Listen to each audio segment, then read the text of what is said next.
은퇴 검사의 마지막 사건, 아내를 구하라. 제1장, 기국, 그리고 충격.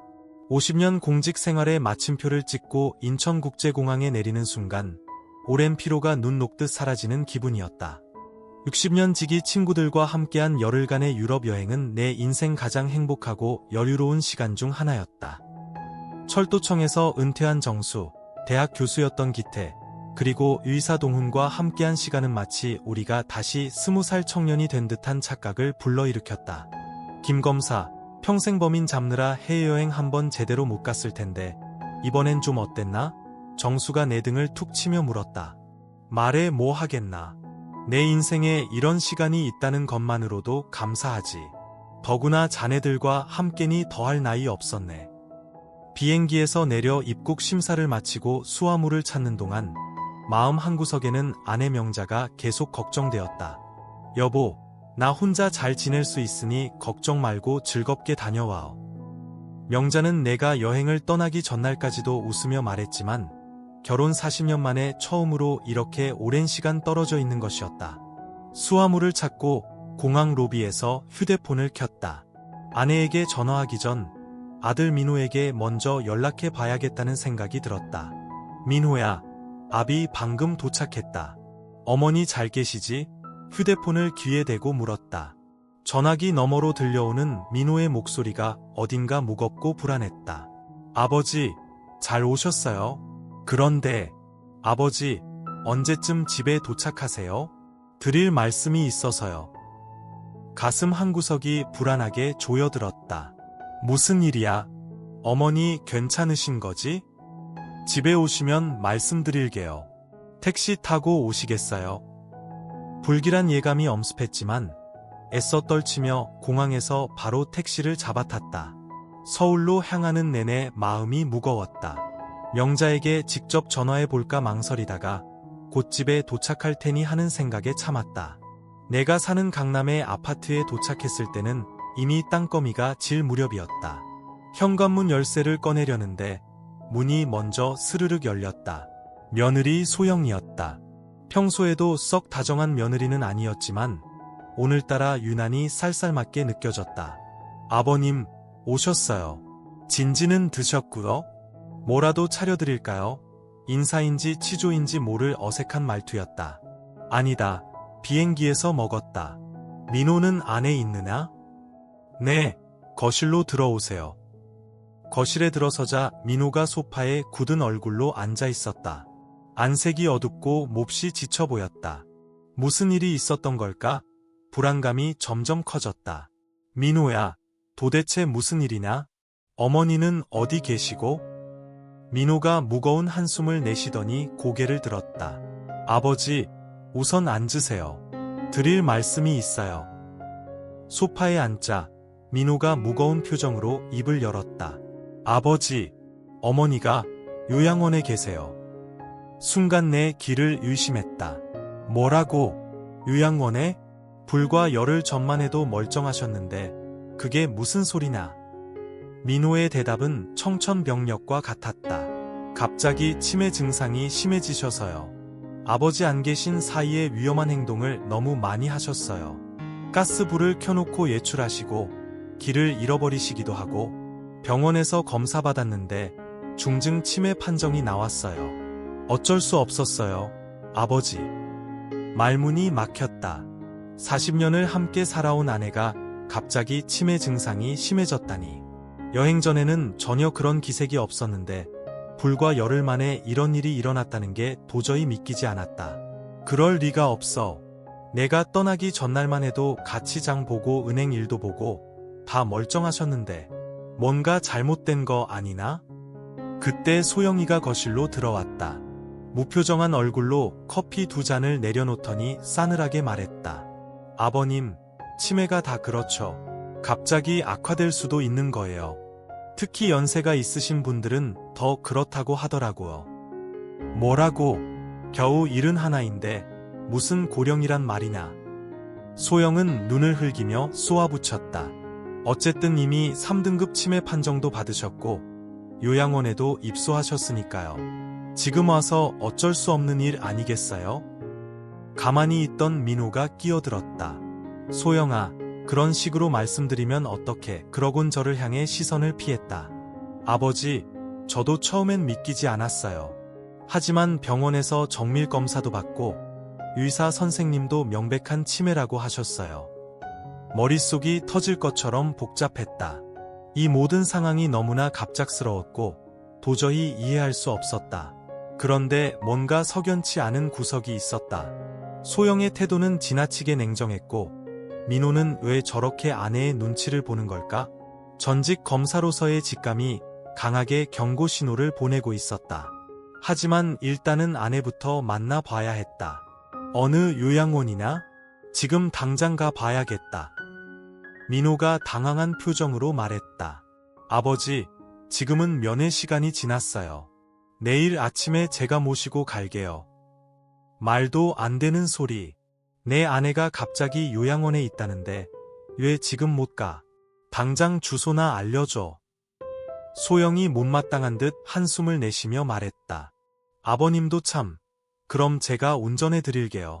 그런데 가셔도 면회는 못 하실 거예요. 밤이라서요. 민호가 급히 지갑과 자동차 키를 집어들었다. 아나, 내가 모실게. 소영아, 넌 집에 있어. 집을 나서면서 뒤를 돌아보니 소영의 얼굴에 이상한 미소가 스쳐 지나갔다.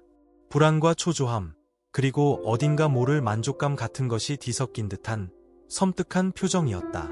제2장, 의혹의 그림자. 차 안에서 민호에게 자세한 이야기를 물었지만 그가 하는 말은 몇 가지 키워드의 반복뿐이었다. 갑자기, 증상 악화, 치매 판정, 위험한 행동. 구체적인 내용은 없이 마치 누군가 미리 준비해준 대본을 읽는 듯했다. 민호야, 솔직히 말해라. 내 어머니 정말 치매에 걸리신 거냐? 아니면 다른 이유라도 있는 거나? 민호의 손이 핸들을 꽉 움켜쥐었고 얼굴은 창백하게 질려 있었다. 아버지, 무슨 말씀을 그렇게 하세요? 저도 이런 상황이 너무나 고통스럽습니다. 말투는 진심인 듯했지만 무언가를 숨기는 기색이 역력했다. 이 상황이 점점 더 이상하게 느껴졌다. 민호야, 내 어머니와 내가 40년을 함께 살았다. 단 한 번도 치매 증상 같은 건 보인 적이 없었어. 그런데 내가 열흘 여행 간 사이에 갑자기 치매에 걸려서 요양원까지 갔다는 게 도대체 말이 된다고 생각하느냐? 민호는 대답하지 않았다. 그저 어두운 도로만 응시한 채 차를 몰았다. 1시간쯤 달려 도착한 곳은 경기도 외곽의 한적한 곳에 위치한 요양원이었다. 예상대로 정문은 굳게 닫혀 있었고 경비원이 나와 면회 시간이 끝났다고 했다. 제 아내가 여기 있습니다. 꼭 한번 봐야 합니다. 제가 해외여행에서 돌아와 방금 소식을 들었거든요. 직원은 난처한 표정으로 고개를 저었다. 규정상 어렵습니다. 내일 오전 10시부터 면회 가능하십니다. 화가 치밀었지만 이곳에서 소란을 피우는 건 아내에게도 좋지 않을 것 같았다. 억지로 마음을 진정시키고 민호에게 말했다. 알았다. 내일 아침 일찍 다시 오자. 돌아가자. 차를 타고 집으로 돌아오는 길, 민호가 조심스럽게 입을 열었다. 아버지, 저희 방은 정리해놨어요. 소영이랑 저는 당분간 손님방을 쓰기로 했고요. 어머니 없이 혼자 계셔야 하니 편히 쉬세요. 우리 집은 방 4개짜리 아파트였다. 우리 부부의 안방, 민호 부부의 방, 내 서재, 그리고 손님방. 민호의 말을 들으니 그들이 마치 계획이라도 한 듯 안방을 비워둔 것 같은 묘한 기분이 들었다. 집에 도착하자 소영은 이미 잠들었는지 보이지 않았다. 민호가 짧게 인사하고 손님방으로 들어갔다. 나는 곧장 안방으로 향했다. 방에 들어서자 싸늘한 정적만이 감돌았다. 항상 여보, 드디어 왔네. 얼른 들어와. 저녁 차려놨어요. 라며 환하게 웃으며 맞아주던 아내의 모습이 눈앞에 선명하게 떠올랐다. 방 안은 평소와 달리 너무나 깔끔하게 정돈되어 있었다. 너무 정돈되어 있어서 오히려 이상할 정도였다. 마치 누군가 급하게 치운 것처럼. 아내의 화장대를 살펴보니 늘 쓰던 몇 가지 중요한 화장품들이 보이지 않았고 옷장의 옷들도 일부 비어 있었다. 누군가 급하게 짐을 챙겨 나간 흔적이 역력했다. 침대에 걸터 앉아 머리를 감싸쥐었다. 이건 분명 뭔가 잘못됐다. 30년 검사 생활에서 길러진 내 직감이, 본능이 무언가 아주 크게 잘못되었다고 소리치고 있었다. 그날 밤 나는 한숨도 잠들지 못했다. 머릿속에는 온갖 의문이 소용돌이쳤다. 왜 아내가 갑자기 치매에 걸렸다는 거지? 왜 소영의 태도는 저토록 냉랭하고 계산적인 거지? 왜 민호는 계속 아내의 눈치를 보며 불안해하는 걸까? 이 모든 질문들 속에서 나는 결심했다. 내일 아내를 만나고 이 사건의 진실을 반드시 파헤치고야 말겠다고. 제3장 아내와의 재회, 그리고 진실의 실마리. 다음날 해가 뜨기도 전에 눈이 떠졌다. 뜬 눈으로 밤을 지새운 나는 새벽 5시부터 깨어 있었다. 머릿속은 온통 아내의 생각뿐이었다. 안방을 나와 부엌으로 향했다. 커피를 한 잔 마시며 창밖을 바라보는데 가로등 불빛이 아직 꺼지지 않은 새벽거리가 보였다. 언젠가 명자와 함께 새벽 산책을 했던 기억이 떠올랐다. 우리는 손을 잡고 아파트 단지를 걸으며 은퇴 후의 계획을 소곤소곤 이야기했었다. 여보, 우리 둘이 건강하게 오래오래 함께 살아요. 그때 명자가 했던 말이 귓가에 생생하게 맴돌았다. 시계를 보니 6시 30분. 민호가 일어나 약속대로 요양원에 같이 가 주길 바랐지만 더 이상 기다릴 수 없었다. 서둘러 씻고 옷을 갈아입었다. 지팡이를 짚고 조용히 현관문을 나서려는데 갑자기 등 뒤에서 소영의 목소리가 들렸다. 아버님, 어디 가세요? 이렇게 일찍. 나는 돌아서서 소영을 바라봤다. 그녀는 가운 차림으로 부엌에 서 있었다. 요양원에 가보려고 한다. 민호 깨울 필요 없어. 택시 타고 갈 테니. 소영의 표정이 미묘하게 변했다. 아침은 드시고 가셔야죠. 금방 준비해 드릴게요. 괜찮다. 가서 먹을 테니. 소영은 무언가 더 말하려다 입을 다무는 듯했다. 그럼 조심히 다녀오세요. 집을 나서 택시를 잡아 요양원 주소를 말했다. 택시 기사가 룸미러로 나를 한번 힐끗 쳐다보더니 말했다. 아직 면회 시간이 아닐 텐데요. 어르신. 괜찮습니다. 제 아내가 거기 있거든요. 꼭 좀 봐야 해서 그럽니다. 1시간쯤 지났을까? 드디어 요양원에 도착했다. 아직 이른 아침이라 정문은 닫혀 있었지만 다행히 청소부로 보이는 젊은 여성이 쓰레기 봉투를 들고 나오는 것이 보였다. 나는 서둘러 그녀에게 다가갔다. 죄송합니다만 잠시 도움을 좀 받을 수 있을까요? 제 아내가 여기 있는데 꼭 좀 봐야 해서요. 그녀는 잠시 망설이더니 고개를 끄덕였다. 면회 시간은 10시부터인데 그래도 잠깐만요. 들어오세요. 나는 거듭 감사 인사를 전하고 그녀를 따라 안으로 들어갔다. 요양원은 생각보다 깨끗하고 잘 정돈되어 있었다. 로비를 지나 복도를 걸으며 주변을 살폈다. 간호사들이 분주히 움직이고 있었고 몇몇 노인분들은 이미 휠체어에 앉아 TV를 보고 있었다. 김명자님은 2층 203호에 계세요. 엘리베이터 타고 올라가시면 됩니다. 그런데 아직 아침 식사 시간이라 식당에 계실 수도 있어요. 직원의 안내를 받아 엘리베이터를 탔다. 2층으로 올라가는 동안 가슴이 설명할 수 없는 불안감과 기대로 세차게 뛰었다. 203호 병실 앞에 도착해 노크를 했지만 대답이 없었다. 조심스레 문을 열었더니 방은 비어 있었다. 침대는 깔끔하게 정돈되어 있었고 옷장에는 명자의 옷가지들이 가지런히 걸려 있었다. 침대 옆 탁자 위에는 우리 부부의 결혼 사진이 놓여 있었다. 그 사진, 나와 명자가 환하게 웃고 있는 젊은 날의 사진을 집어들자 먼지 하나 묻어있지 않은 것을 보니 최근에 누군가가 만졌던 것 같았다. 다시 복도로 나와 식당을 찾아갔다. 커다란 홀에 여러 개의 테이블이 놓여 있었고 20여 명의 노인분들이 식사를 하고 있었다. 나는 명자를 찾아 천천히 홀 안을 둘러보았다. 그리고 마침내 창가에 홀로 앉아있는 그녀를, 내 아내를 발견했다. 명자는 창밖을 멍하니 바라보고 있었다. 그녀 앞에 놓인 식판은 거에 손대지 않은 듯했다. 나는 천천히 다가가 그녀의 어깨에 가만히 손을 얹었다. 여보, 나야. 당신 괜찮아? 명자는 나를 향해 천천히 고개를 돌렸다. 그녀의 눈빛은 낯설지 않았다. 오히려 놀란 듯하면서도 깊은 안도의 빛이 역력했다.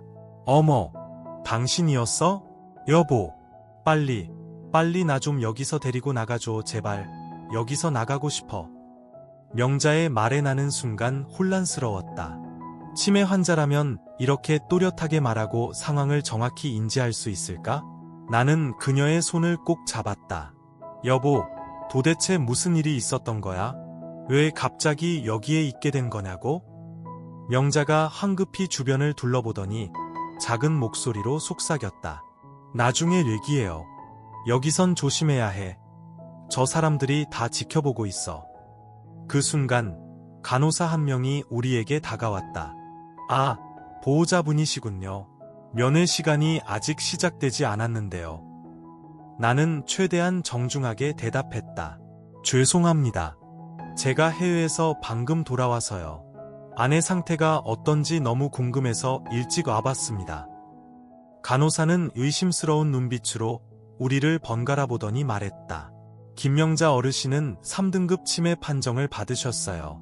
기본적인 일상생활은 가능하시지만 인지 기능이 많이 저하되셨습니다. 특히 시간과 장소 인식에 어려움이 있으세요. 명자가 갑자기 멍한 표정을 지으며 말했다. 여기가 어디지? 당신은 누구세요? 나는 깜짝 놀라 명자를 바라봤다. 방금 전까지 또렷하게 나를 알아보던 아내가 갑자기 나를 모른다고? 그런데 명자의 눈이 미세하게 깜빡였다. 아주 미세하게, 거의 눈치채기 어려울 정도로. 그제야 나는 그녀가 연기를 하고 있다는 것을 깨달았다. 아, 아내가 기억력에 문제가 있다고 하더니 정말 그렇군요. 잠시 아내와 대화 좀 나눠도 될까요? 간호사는 잠시 고민하더니 고개를 끄덕였다. 10분만입니다. 그리고 김명자 어르신께서 혼란스러워하시면 바로 알려주십시오. 간호사가 자리를 비우자 명자는 다시 또렷한 눈빛으로 나를 바라봤다.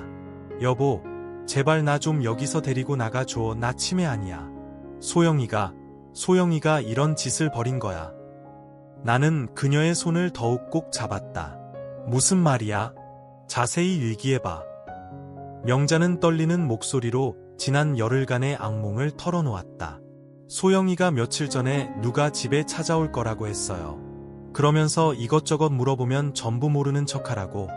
계절, 날짜, 시간, 이름 같은 거 물어보면 다 모른다고 해야 한다고 신신당부를 했어요. 나는 충격을 받았다.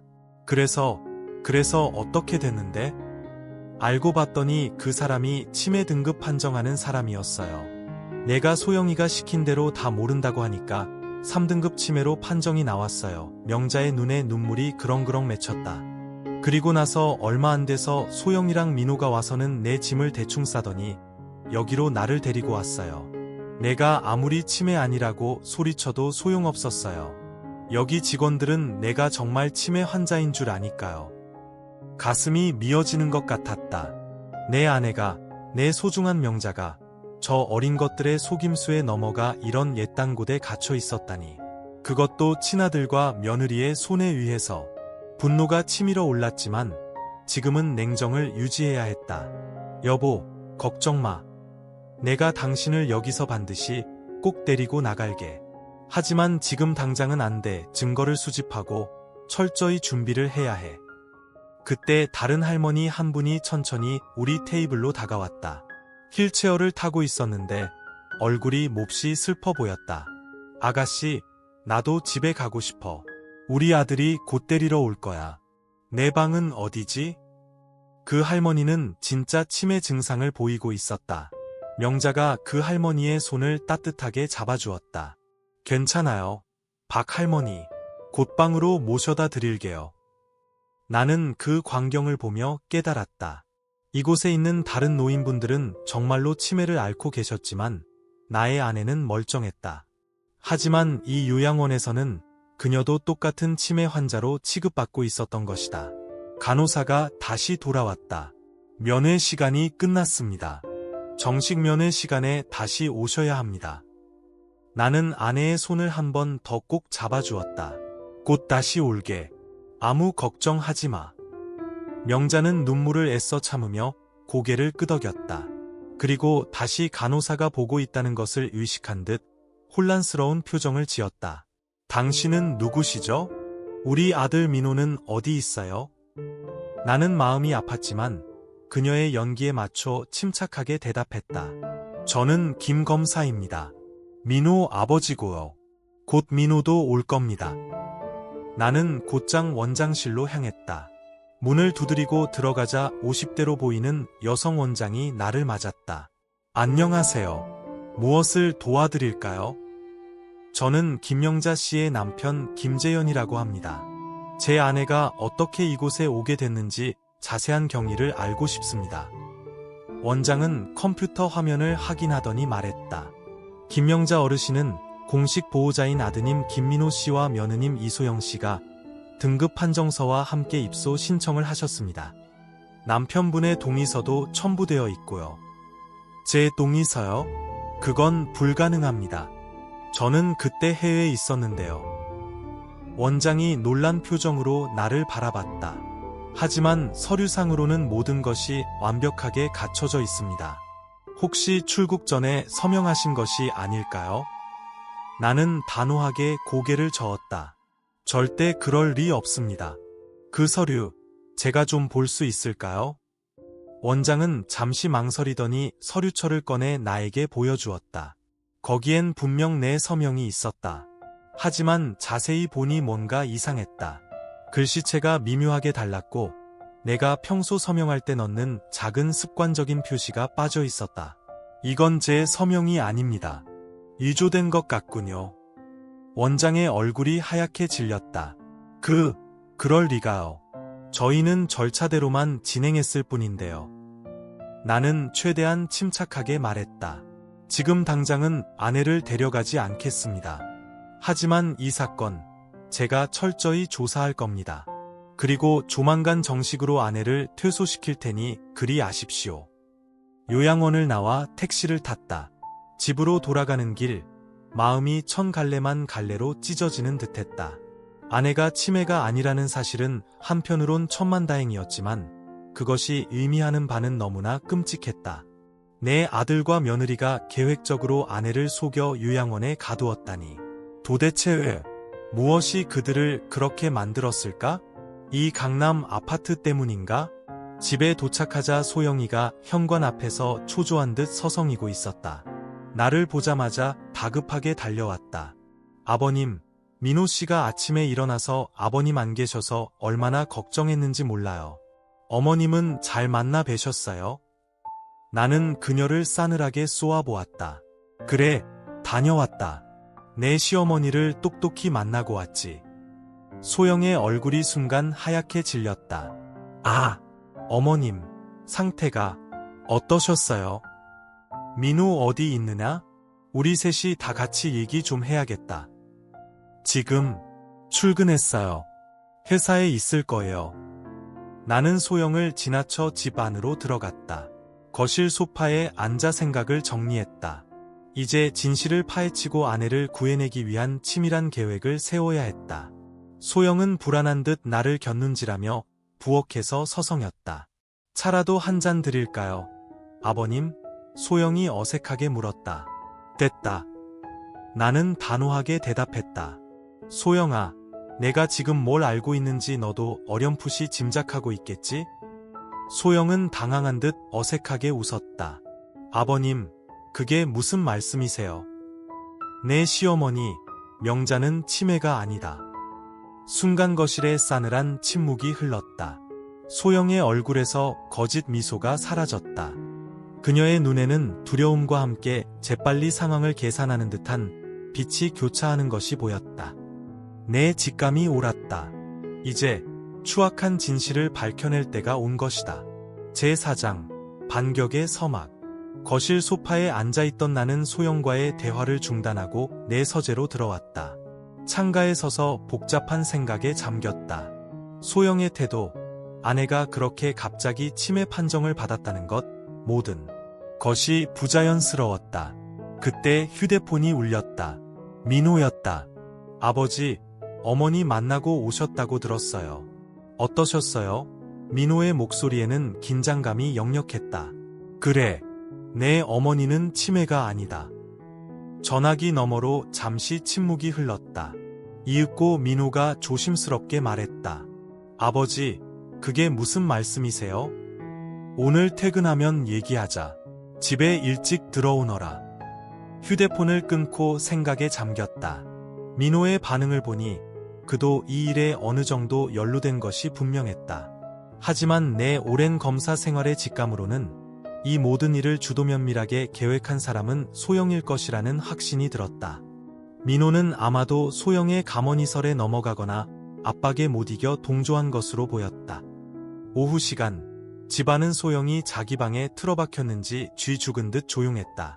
나는 명자의 물건들을 다시 한번 꼼꼼히 살펴보기 시작했다. 안방 화장대 서랍, 옷장, 그녀가 사용하던 서재 책상까지 뭔가 단서를 찾아야 했다. 명자의 일기장이나 메모, 뭐든지 이 비정상적인 상황을 이해할 수 있는 힌트가 필요했다. 서재 책상 서랍을 열자 명자의 다이어리가 나왔다. 최근 기록을 확인하니 내가 여행을 떠나기 직전까지의 평범하고 활기찬 일상이 빼곡히 적혀 있었다. 쇼핑 목록, 친구들과의 약속, 건강 체크리스트 등 치매 증상과는 전혀 거리가 먼 체계적이고 꼼꼼한 기록들이었다. 갑자기 등 뒤에서 인기척이 느껴졌다. 소영이 서재문 앞에 서 있었다. 아버님, 저녁 준비됐어요. 드시겠어요? 나는 다이어리를 서랍에 다시 넣고 일어섰다. 그래, 먹도록 하자. 식탁에 앉자 소영이 음식을 차렸다. 평소보다 훨씬 정성스러운 요리들이었다. 마치 무언가를 무마하거나 보상하려는 듯한 태도였다. 아버님, 요즘 많이 힘드시죠? 어머님 생각하면 마음이 아프실 텐데. 소영이 위로하는 척하며 말을 건넸다. 나는 담담하게 대답했다. 소영아, 솔직히 한번 말해보거라. 정말로 내 시어머니가 치매라고 생각하느냐? 소영의 손이 순간 미세하게 떨렸지만 이내 침착함을 되찾으려는 듯 애썼다. 물론이죠, 아버님. 제가 직접 곁에서 뵌 거려. 가스불을 켜놓고 나가시기도 하고 물건을 어디 뒀는지 전혀 기억 못하시고 그런 일들이 잦았어요. 내가 여행 가기 전에는 단 한 번도 그런 모습을 본 적이 없는데 불과 열흘 사이에 갑자기 그렇게 됐다는 말이나. 소영은 어색하게 웃었다. 치매라는 게 다 그렇죠. 뭐 갑자기 진행될 수도 있다고 병원에 오신 선생님도 그러셨어요. 나는 더 이상 대화를 이어가지 않았다. 소영의 눈빛에서 거짓말의 흔적이 역력하게 느껴졌다. 식사를 마치고 안방으로 돌아왔다. 그날 저녁, 민호가 평소보다 일찍 퇴근했다. 그는 현관문을 열고 들어오자마자 나를 찾았다. 아버지, 드릴 말씀이 있어요. 나는 민호를 서재로 데려갔다. 소영이 엿듣지 못하도록 문을 단단히 닫았다. 민호야, 내 어머니는 치매가 아니다. 오늘 직접 만나고 왔다. 정신이 아주 또렷하셨어. 민호의 표정이 돌처럼 굳었다. 그게 무슨 말씀이세요? 아버지? 어머니는 분명히. 내 어머니께서 직접 말씀하시더구나. 소영이가 치매 판정 검사관이 방문할 거라고 미리 알려주고 모든 질문에 모른다고 대답하라고 지시했다고 하더라. 민호의 얼굴이 하얗게 질려갔다. 그럴 리가요. 소영이가 그런 짓을. 넌 정말 몰랐던 거나? 아니면 알고도 묵인한 것이냐? 민호는 한참을 침묵하더니 고개를 떨궜다. 아버지, 정말 죄송합니다. 소영이가, 어머니가 치매 초기 증상이 좀 있으신 것 같다고, 그래서 병원 검사가 필요하다고 했어요. 저는 정말 자세한 건 몰랐어요. 소영이 말만 믿고. 거짓말 그만해라. 내 목소리가 나도 모르게 높아졌다.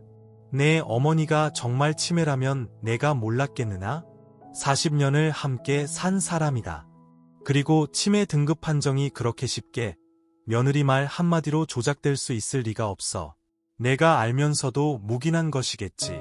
이 집 때문이냐? 민호의 눈에 뜨거운 눈물이 고였다. 아버지, 정말 면목 없습니다. 소영이가 하자는 대로 따랐어요. 이 집이 필요하다고 했어요. 어머니 때문에 우리가 평생 독립할 수 없을 거라고. 이 집이라도 우리 명의로 해두면 나중에 분가할 때 도움이 될 거라고. 나는 엄청난 충격을 받았다. 단순히 집 때문에, 그깟 아파트 하나 때문에 친어머니를 요양원에 가두려 했다니. 분노가 머리끝까지 치밀어 올랐지만 진실을 더 알아내기 위해 간신히 참았다. 소영이는 지금 어디 있느냐? 잠깐 장 보러 나갔어요. 나는 이 기회를 놓칠 수 없다고 생각했다. 소영이 없을 때 자세히 얘기해봐라. 어떻게 이런 일이 가능했던 거냐? 치매 판정은 또 어떻게 받은 거고, 내 서명은 어떻게 한 거냐? 민호는 깊은 한숨을 내쉬었다. 한 달 전쯤 아버지가 유럽 여행 가신다는 계획을 알고는 소영이가 이게 좋은 기회라고 했어요. 어머니를 요양원에 잠시 모시고 이 집을 우리 둘만의 공간으로 만들자고요. 처음엔 절대 안 된다고 버텼죠. 하지만 소영이가 계속 저를 압박했어요. 언제까지 부모님 그늘 밑에서 살 거냐고. 우리도 우리 이름으로 된 제대로 된 집이 필요하다고 매일같이 졸랐어요. 나는 말문이 막혔다. 집, 그깟 부동산 때문에. 그래서 소영이가 구체적으로 어떻게 했는데? 소영이가 아는 복지사 한 분이 있다고 했어요. 그분을 통해서 치매 등급 판정을 받게 도와줄 수 있다고. 그래서 어머니를 속여서 판정관 앞에서 모든 질문에 모른다고 대답하게 만들었어요. 그리고 아버지 서명은 소영이가 평소 아버지 서류에서 보고 연습해서 위조했어요. 분노가 내 온몸을 뒤덮었지만 냉정을 유지하려 했었다. 이제 확실한 증거를 잡아야 했다. 그래, 너희 둘이 나눈 대화 녹음해 둔 것이라도 있느냐? 민호가 고개를 저었다. 없어요. 하지만 소영이 노트북에 관련 파일이 있을지도 몰라요. 그 복지사랑 주고받은 이메일이나 아니면 위조 서명 연습한 파일 같은 거요. 좋다. 그럼 지금 당장 소영이 컴퓨터를 확인해보자. 우리는 살금살금 소영의 방으로 향했다. 민호가 떨리는 손으로 소영의 노트북을 켜고 비밀번호를 입력했다. 이메일함을 열자 김영자 씨 치매 등급 판정 관련 요양원 입소 절차 안내 등의 제목을 가진 수상한 이메일들이 눈에 띄었다. 이메일 내용을 읽어내려가며 우리는 충격적인 진실을 마주하게 되었다. 소영은 의도적으로 치매 판정을 받기 위해 치밀하게 계획을 세웠고 심지어 판정을 도와준 복지사에게 사례비 명목으로 돈을 건넸다는 내용까지 있었다. 그리고 내 서명을 위조하는 방법을 인터넷에서 검색해본 흔적까지 고스란히 남아있었다. 증거를 확보하던 중 현관문이 열리는 소리가 들렸다. 소영이 돌아온 것이었다. 민호 씨, 어디 있어요? 장 봐왔는데 소영의 목소리가 들렸다. 민호가 급히 노트북을 닫고 나에게 눈짓했다. 우리는 소영의 방을 나와 거실로 향했다. 소영은 장바구니를 내려놓다 우리를 보자 표정이 굳었다. 두 분, 제 방에서 뭐 하셨어요? 소영아, 이제 그만 거짓말하는 게 어떻겠니? 나는 차분하지만 단호하게 말했다. 소영이 당황한 듯 민호를 쳐다봤다. 민호는 고개를 숙인 채 아무 반응도 하지 않았다. 소영은 다시 나를 향해 날카롭게 말했다. 아버님, 자꾸 무슨 말씀을 하시는 거예요? 어머님은 분명히 치매세요. 병원 의사 선생님도 그렇게 진단하셨다고요. 그만해라. 명자에게 모든 걸 들었다. 내가 어떻게 명자를 속여서 치매 판정을 받게 했는지 그 모든 과정을. 소영의 얼굴이 일순 창백해졌지만 곧 반격하듯 소리쳤다. 어머님이 무슨 말씀을 하셨는지 모르겠지만 그건 다 치매 때문에 혼란스러워서 하신 말씀일 뿐이에요. 치매 환자들은 종종 피해망상에 시달리기도 한다고요. 내 분노가 폭발할 것 같았지만 간신히 억눌렀다. 아직 결정적인 한방, 그녀의 자백이 담긴 녹취가 부족했다. 하지만 이제 어디서 그 증거를 찾아야 할지는 알 것 같았다. 그날 밤 민호가 잠든 것을 확인한 후 소영이 휴대폰으로 누군가와 통화하는 소리가 희미하게 들려왔다. 나는 조용히 소영의 방문 앞으로 다가가 귀를 기울였다. 응, 맞아. 시아버지가 다 알아버린 것 같아. 민호 씨도 이미 다 불어버렸고. 아니, 걱정 마. 확실한 증거는 없을 테니까 그냥 끝까지 아니라고 우기면 돼. 그래, 이제 계획대로 진행하자고. 시아버지도 잘 구슬리면 재산 분배 얘기 꺼내면 바로 넘어올 사람이야. 이 집은 결국 우리 차지가 될 거라고. 나는 급히 내 휴대폰을 꺼내 녹음 버튼을 눌렀다. 소영의 통화 내용이 고스란히 녹음되었다. 통화가 끝나고 소영이 방에서 나오려는 기미가 보이자 나는 재빨리 내 방으로 돌아왔다. 침대에 누워 오늘 알게 된 끔찍한 사실들을 정리했다. 소영이 이런 끔찍한 짓을 한 이유는 명확했다. 이 강남 아파트를 차지하기 위해, 자신의 편안한 삶을 위해 나의 아내를 정신병동이나 다름없는 요양원에 유기한 것이었다. 다음날 아침, 나는 일찍 일어나 옛 검찰 동료이자 지금은 변호사로 활동하는 정태에게 전화했다. 정태, 오랜만일세. 긴히 상의할 일이 생겼네. 오늘 시간 좀 낼 수 있겠나? 물론입니다, 선배님. 무슨 일이신가요? 직접 만나서 얘기하고 싶네. 오늘 점심 어떤가? 좋습니다. 평소 가던 그 식당에서 뵙겠습니다. 나는 소영에게 예출한다고 짧게 말하고 집을 나섰다. 이제 아내를 구하기 위한 본격적인 반격이 시작될 시간이었다. 창밖을 바라보며 굳게 다짐했다. 명자야, 조금만 더 참아다오.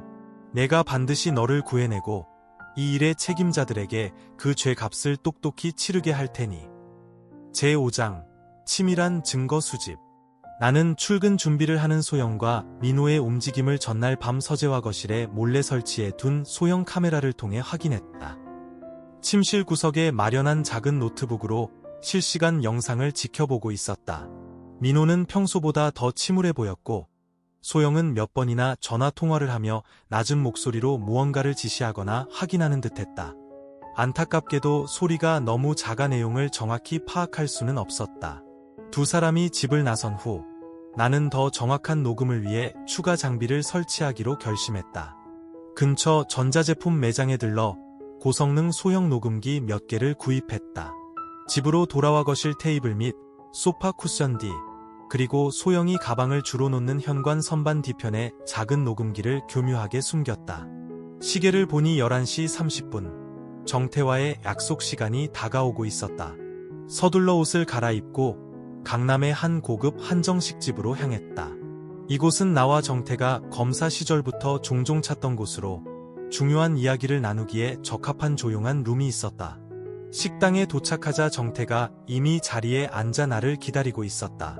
오랜만에 보는 얼굴이었지만 여전히 단정하고 예리한 눈빛은 변함이 없었다. 정태는 나를 보자 자리에서 일어나 반갑게 악수를 청했다. 선배님, 오랜만입니다. 유럽 여행은 즐거우셨습니까? 나는 자리에 앉으며 무겁게 입을 열었다. 여행은 좋았네. 하지만 돌아오니 아주 큰 문제가 터져버렸어. 정태의 표정이 순간 진지해졌다. 무슨 일이신지 자세히 말씀해 주십시오. 나는 처음부터 차근차근 이야기를 시작했다. 여행에서 돌아와 아내가 요양원에 있다는 소식을 들은 것부터, 아내가 사실은 치매가 아니며 모든 것이 며느리 소영의 계략이었다는 사실, 이조된 서명과 조작된 치매 판정 과정까지. 정태는 이야기를 듣는 내내 꼼꼼히 메모를 하며 가끔 핵심적인 질문을 던졌다. 그래서 지금 사모님께서는 여전히 그 요양원에 계신 거군요. 그래, 일단은 거기 계신 게 좋을 것 같네. 소영이가 뭔가 눈치채고 증거를 인멸하려 들 수도 있으니 확실한 증거를 모을 때까지는 말일세. 정태는 잠시 생각에 잠겼다가 입을 열었다. 선배님 말씀대로라면 이건 명백한 사문서 위조, 사기, 노인 학대 및 유기죄까지 성립될 수 있는 심각한 범죄입니다. 가장 중요한 것은 증거입니다. 선배님께서 확보하신 녹음은 좋은 시작입니다. 그리고 그 치매 판정을 내린 판정관을 찾아볼 필요가 있겠습니다. 어떻게 찾을 수 있을까? 제가 건강보험공단 쪽에 아는 사람이 있습니다. 그 지역 담당 판정관이 누구인지 어렵지 않게 알아볼 수 있을 겁니다. 그리고 요양원에서 받으셨다는 서류, 특히 위조된 동의서 원본이나 최소한 선명한 사본이 필요합니다. 이미 사본은 확보해 두었네. 원장이 잠시 자리를 비운 사이에 슬쩍 복사해뒀지. 정태가 희미하게 웃었다. 역시 검사 출신은 다르십니다. 한 가지 더, 이소영 씨가 왜 이런 엄청난 일을 벌였는지 그 동기를 명확히 밝혀야 합니다. 재산 문제일 가능성이 가장 높아 보입니다만. 나도 그렇게 생각하네. 민호놈 말로는 소영이가 이 집이 필요하다고 했다더군. 법적으로 접근하면 사기, 노인복지법 위반, 사문서 위조 및 행사 혐의로 고소할 수 있습니다. 실형도 충분히 가능한 중범죄입니다. 법적 절차도 중요하지만 그것보다 먼저 내가 직접 처리하고 싶은 일이 있네. 내 손으로 이 사건의 전모를 밝히고 그 아이에게 자신의 잘못을 깨닫게 해주고 싶어. 정태는 나의 눈빛을 보더니 이해한다는 듯 고개를 끄덕였다. 선배님의 심정, 충분히 이해합니다. 제가 도울 일이 있다면 언제든 말씀하십시오. 그리고 부디 조심하십시오. 이런 일은 감정이 앞서면 자칫 실수를 하기 쉽습니다.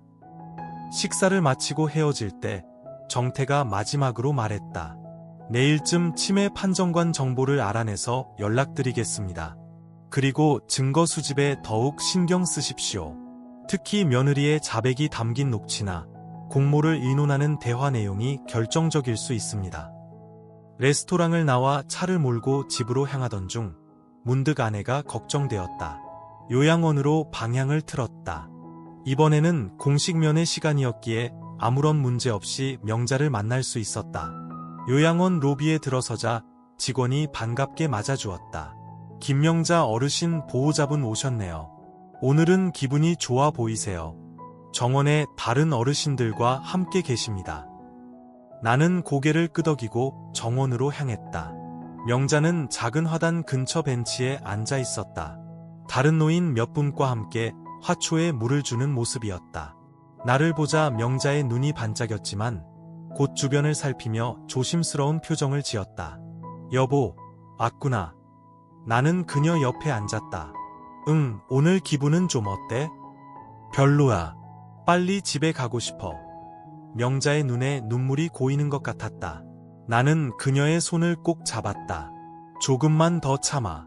이제 계획이 거의 다 세워졌어. 확실한 증거들을 모으고 있네. 정말. 명자의 눈에 희망의 빛이 어렸다. 나는 작은 목소리로 지금까지의 상황을 설명했다. 집에 카메라와 녹음기를 설치한 것, 정태 변호사를 만나 법적 조언을 구한 것, 그리고 치매 판정관을 곧 찾아볼 것이라는 것까지. 명자는 듣는 내내 고개를 끄덕였다. 아, 맞다. 명자가 갑자기 목소리를 낮췄다. 소영이가 어제 전화했었어요.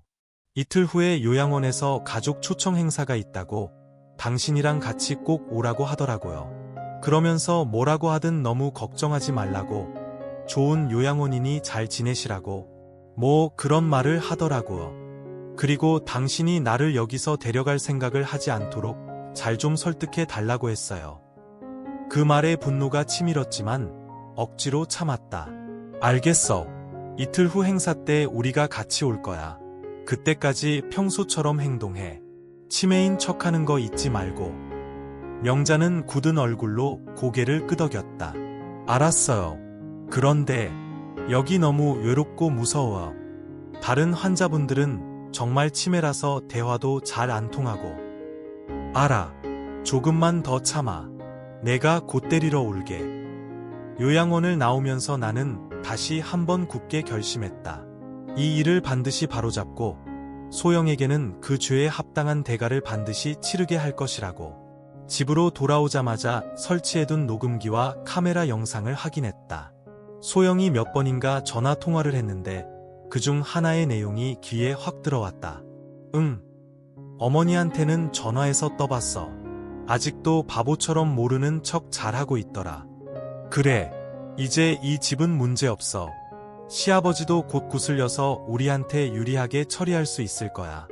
요즘 맨날 한숨만 푹푹 쉬시는 걸 보니 곧 포기하실 것 같아. 나는 이 통화 내용을 즉시 백업하여 정태에게 암호화된 파일로 전송했다. 오후 늦게 민호가 먼저 귀가했다. 그는 여전히 죄책감에 시달리는 듯 풀이 죽어 있었지만 소영에게는 평소와 같이 행동하려고 애쓰는 모습이 역력했다. 저녁 식사 시간, 세 사람이 말없이 식탁에 앉았다. 소영은 평소보다 더 살갑게 구는 척했다. 계속해서 내게 음식을 권하고 억지 웃음을 지으며 시시콜콜한 이야기를 이어갔다. 하지만 나는 그녀의 눈빛 속에 숨겨진 교활한 계산을 똑똑히 볼 수 있었다. 거보세요. 아버님, 어머님 상태 생각보다 조금 안 좋으신 거 맞죠? 참, 아버님, 모레 요양원 행사 같이 가시기로 하셨죠? 어머님도 많이 기다리실 거예요. 나는 담담하게 대답했다. 그래, 꼭 가야지. 내 어머니 얼굴 보러. 소영은 마치 모든 것이 자기 뜻대로 되어간다는 듯 활짝 웃었다. 네, 저희가 차로 편히 모시겠습니다. 아침 일찍 출발해야 하니까 준비 잘 하세요. 식사를 마치고 방으로 돌아왔다. 나는 노트북을 열어 정태에게 짧은 이메일을 보냈다. 증거 수집 순조로움. 소영의 통화 내용 일부 녹음 확보. 이틀 후 요양원 행사에 참석할 예정. 치매 판정관 정보는 어떻게 되었나? 몇 분 후 정태에게서 답장이 왔다. 박지영 판정사, 건강보험공단 소속. 연락처 첨부합니다. 만나실 때 조심하십시오. 상대도 보통 내기가 아닐 수 있습니다. 나는 즉시 그 번호로 전화를 걸었다. 몇 번의 신호음 후 차분한 여성의 목소리가 들렸다. 여보세요, 박지영입니다. 안녕하십니까, 박지영 선생님. 저는 김영자 씨의 남편 김재현이라고 합니다. 다름이 아니라 제 아내의 치매 판정건과 관련해서 긴히 여쭙고 싶은 것이 있어서요. 전화기 너머로 잠시 침묵이 흘렀다. 김영자 어르신이요? 네, 기억납니다. 3등급 치매 판정을 받으셨죠. 무슨 일이신가요? 직접 만나 뵙고 자세히 말씀드리고 싶습니다. 매우 중요한 문제가 있어서 그럽니다. 박지영은 잠시 망설이는 듯했지만 결국 내 제안에 동의했다. 알겠습니다. 그럼 내일 오후 3시 저희 공단 사무실에서 뵙도록 하죠. 전화를 끊고 나는 깊은 숨을 내쉬었다. 이제 진실을 확인할 수 있는 중요한 단계에 접어든 것이다. 박지영이 소영과 공모한 것인지 아니면 그녀 역시 소영에게 단순히 속은 것인지. 그날 밤 잠자리에 들기 전 정태에게 다시 전화했다. 내일 오후 그 치매 판정관 만나기로 했네. 잘 되셨습니다, 선배님. 대화 내용을 반드시 녹음하십시오. 그게 결정적인 증거가 될 수 있습니다. 나도 그럴 생각일세. 전화를 끊고 창밖을 바라보며 생각에 잠겼다. 내일은 정말 중요한 날이 될 것이다. 치매 판정관을 만나 진실의 또 다른 조각을 맞추고 소영의 추악한 계략을 완전히 파악하는 날이 될 것이다. 침대에 누웠지만 쉽게 잠이 오지 않았다. 머릿속에는 온통 요양원에서 예롭게 나를 기다리고 있을 아내 생각뿐이었다. 하지만 지금은 감정에 휘둘리지 않고 냉정하게, 더욱 치밀하게 움직여야 했다. 모든 것이 끝날 때까지. 제6장 판도라의 상자. 다음날 아침, 나는 평소보다 일찍 일어났다. 오늘은 치매 판정관 박지영을 만나는 중요한 날이었다. 거실로 나가니 소영이 아침 식사를 준비하고 있었다. 그녀는 나를 보자 과장될 정도로 환한 미소를 지었다. 아버님, 일찍 일어나셨네요. 아침 드세요. 나는 담담하게 대답했다. 그래, 먹도록 하지. 오늘 좀 바빠서 일찍 나가 봐야 할 것 같다. 어디 중요한 약속이라도 있으세요? 소영이 호기심 어린 눈빛으로 물었다. 오랜만에 옛날 검찰 동료들 만나기로 했네. 정기 모임이 있어서. 소영은 고개를 끄덕이며 식탁에 음식을 차렸다. 평소보다 훨씬 더 정성을 들인 아침 식사였다.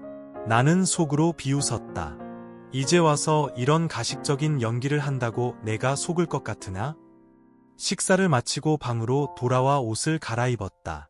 오늘 만남을 위해 오랫동안 옷장에 넣어두었던 정장을 꺼내 입었다. 검사 재직 시절 즐겨 입던 짙은 감색 정장은 여전히 나에게 힘과 자신감을 주는 듯했다. 소영에게 간단히 인사를 하고 집을 나섰다. 차에 타자마자 녹음기를 다시 한번 확인했다. 만약을 위해 오늘 박지영과의 대화도 모두 녹음할 생각이었다. 건강보험공단으로 향하는 길, 내 마음은 복잡했다. 박지영은 과연 소영과 공모한 것일까? 아니면 그녀 역시 소영의 연기에 속아 넘어간 피해자일까? 공단 사무실에 도착해 안내 데스크에서 박지영 씨를 찾았다. 잠시 후 30대 중반으로 보이는 단정한 여성이 나에게 다가왔다. 김재현 님이시죠? 기다리고 있었습니다. 이쪽으로 오시죠. 그녀의 사무실로 들어가자 차분하면서도 전문적인 분위기가 느껴졌다. 책상 위에는 서류들이 깔끔하게 정돈되어 있었고 벽에는 복지사 자격증과 함께 몇 장의 표창장이 걸려 있었다. 앉으십시오. 김명자 어르신건으로 오셨다고 하셨죠? 나는 고개를 끄덕였다. 네, 제 아내입니다. 3등급 치매 판정을 받았다고 들었습니다. 맞습니다. 지난달에 저희가 방문하여 정식으로 검사를 진행했고 그 결과에 따라 3등급 판정이 나왔습니다. 나는 그녀의 눈을 똑바로 바라보며 단도직입적으로 말했다. 박 선생님, 솔직히 말씀드리겠습니다. 제 아내는 치매가 아닙니다. 박지영의 표정이 이하함으로 바뀌었다. 네, 그게 무슨 말씀이신지. 검사 결과가 명확했는데요. 제가 직접 제 아내를 만나봤습니다. 그녀는 너무나 멀쩡합니다. 치매 증상이라고는 전혀 찾아볼 수 없어요. 박지영은 당황한 듯 서류를 뒤적거렸다. 하지만 여기 검사 결과를 보면 어르신께서 거의 모든 질문에 정확한 답변을 하지 못하셨고 시간과 장소, 사람에 대한 인지 능력에 심각한 문제가 있다고 기록되어 있습니다. 나는 천천히 하지만 힘주어 말했다. 그건 제 며느리 이소영이 시킨 대로 한 연기였습니다. 며느리가 제 아내에게 모든 질문에 일부러 모른다고 대답하라고 사전에 지시했던 겁니다. 박지영의 얼굴이 순간 창백하게 질렸다. 그럴 리가요. 만약 그게 사실이라면 이건 매우 심각한 문제인데요. 박 선생님, 그 치매 판정 검사를 누가 의뢰했습니까? 그녀는 다시 서류를 꼼꼼히 확인했다. 아드님이신 김민호 씨와 그 배우자 이소영 씨가 보호자 자격으로 함께 의뢰하셨네요. 남편이신 김재현 님께서 해외 장기 체류 중이시라는 사유와 함께요. 제가 해외여행 중이었을 때 일이군요. 제 동의도 없이 그런 검사가 진행될 수 있습니까? 박지영이 당황하며 말했다. 아닙니다. 여기 동의서에는 분명히 남편분 서명이 되어 있는데요. 나는 가방에서 미리 준비해온 내 서명이 있는 다른 서류 몇 장을 꺼냈다. 이것들이 제 진짜 서명입니다. 요양원 입소 동의서와 판정검사 동의서에 있는 서명은 명백히 위조된 것입니다. 박지영은 두 서명을 번갈아 비교해 보더니 충격에 휩싸인 듯했다. 이럴 수가. 정말 다르네요. 이건 명백한 사문서 위조이자 사기입니다. 맞습니다. 그리고 저는 이 추악한 일의 진실을 반드시 밝히고 싶습니다. 그러기 위해서는 박 선생님의 도움이 절실히 필요합니다. 박지영은 잠시 깊은 생각에 잠기더니 결심한 듯 단호하게 말했다. 도와드리겠습니다. 이런 불법적인 행위는 절대 용납될 수 없습니다. 제가 당시 상황에 대해 정확한 사실 확인서를 작성해 드리겠습니다. 필요하다면 증언도 할 수 있습니다. 정말 감사합니다. 혹시 검사 당시 상황을 좀 더 자세히 기억하시는지요? 네, 똑똑히 기억합니다. 사실 김명자 어르신은 처음부터 좀 이상했어요. 보통 치매 초기 환자분들은 일부 질문에는 대답을 하시거나 혼란스러워 하시는데 김명자 어르신은 거의 모든 질문에 마치 약속이나 한 듯 모르겠다고만 일관되게 대답하셨거든요. 당시에는 증상이 매우 심각한 상태라고 판단했는데 만약 며느리의 지시를 받았다면 충분히 이해가 됩니다. 박 선생님, 지금 저희가 나누는 이 대화 녹음해도 괜찮겠습니까? 중요한 증거로 필요합니다. 물론입니다. 저도 이런 파렴치한 불법 행위가 하루빨리 바로잡히길 바랍니다. 나는 녹음기를 켜고 박지영과의 대화를 정식으로 다시 시작했다. 그녀는 처음부터 끝까지 검사 과정을 상세히 설명했고, 이소영이 어떻게 검사를 의뢰했으며 자신이 김영자의 상태를 어떻게 평가했는지, 그리고 동의서의 서명이 위조된 것 같다는 점까지 명확하게 증언했다. 면담을 마치고 나오면서 박지영은 진심 어린 사과의 말을 전했다. 정말 죄송합니다. 김재현 선생님. 이런 일이 있었다니. 제가 좀 더 꼼꼼히 살폈어야 했는데 면목이 없습니다. 괜찮습니다. 박 선생님의 잘못이 아닙니다. 오히려 이렇게 용기 내어 진실을 밝히는데 도움을 주셔서 정말 감사합니다. 사무실을 나와 차에 탄 나는 깊은 숨을 내쉬었다. 가장 중요한 증거 중 하나를 확보했다. 이제 다음 단계로 넘어갈 시간이었다.